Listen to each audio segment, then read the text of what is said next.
Anda masih bersama live event menuju istana dan dialog kembali kami lanjutkan. Tadi sebelum jeda kita sedikit membahas mengenai media sosial seperti itu. Ini media sosial dijadikan kemudian tadi perang antara dua pendukung capres ini, tapi dibandingkan 2009 atau sekitar 5 tahun yang lalu seperti itu, ini kan media sosial belum sebegitu masif dan kemudian muncullah Twitter, Facebook, dan ini nampaknya digunakan dengan betul oleh kedua pasangan capres dan capres. Itu tanggapannya dari Pak Hamdi.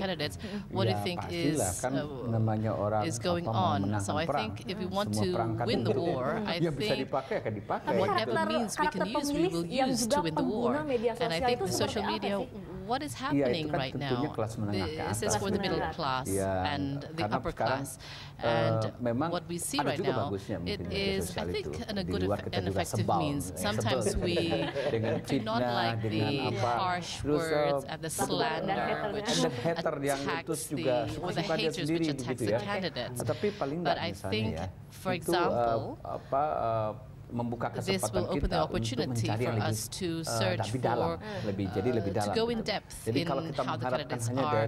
If we talk about those siding with the campaign, I think we know that they have nice words or good words to say about the candidates, but the others are the haters, so they would have slander and other negative words. And we see now, this is the images that we can see during the campaign, the rumors. I think this is just a black campaign. Humorous joke, which I think this is just joking to one or the two presidential candidates.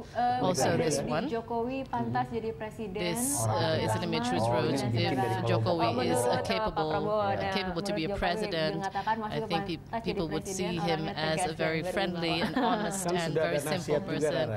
And also he says that health is number one, the president is number two. So there are a lot of jokes and humor in the social media. So the creativity is probably campaign.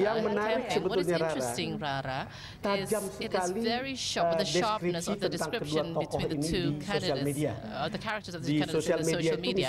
For example, the attacks or the issues which attack Jokowi.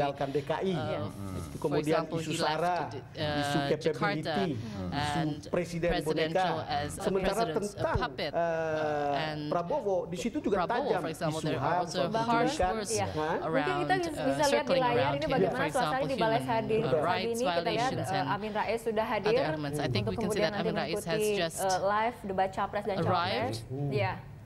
Ini juga ada kita lihat Titi Soeharto yang merupakan mungkin semua sudah mengetahui bagaimana ini adalah mantan istri dari Prabowo Subianto ya. Was also the former wife of the presidential candidate.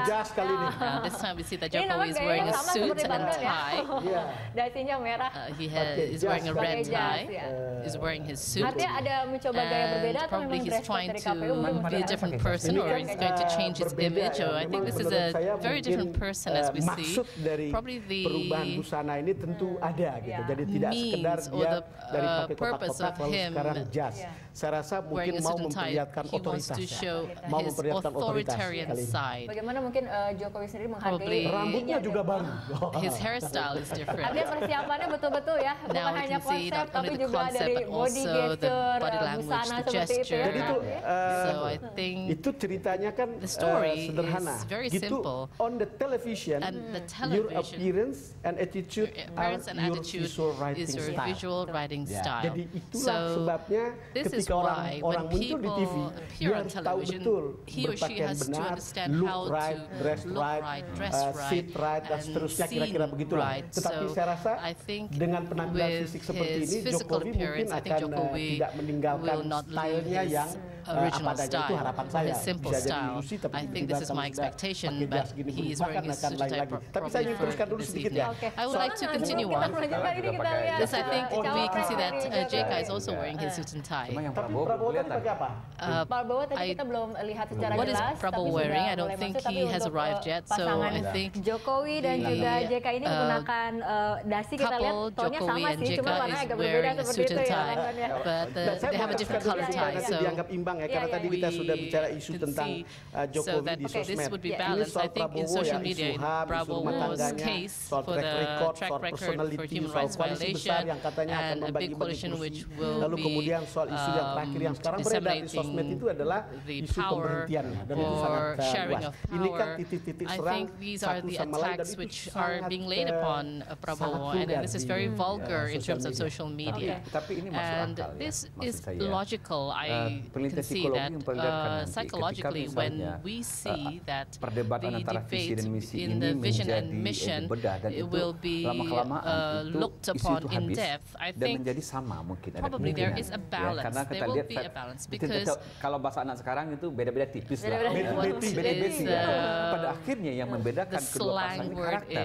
Nah, ini tuduhan terhadap karakter. Almost the same. Ya, ini makanya ini lebih penting sebenarnya. Kita bahas mengenai karakter ini lebih mendalam, tapi kita akan kembali bergabung dengan rekan Rika Amru dan juga Ade Mulia dari Balai Sarbini yang akan melaporkan kondisi terkini menjelang debat to see what is going on to the run-up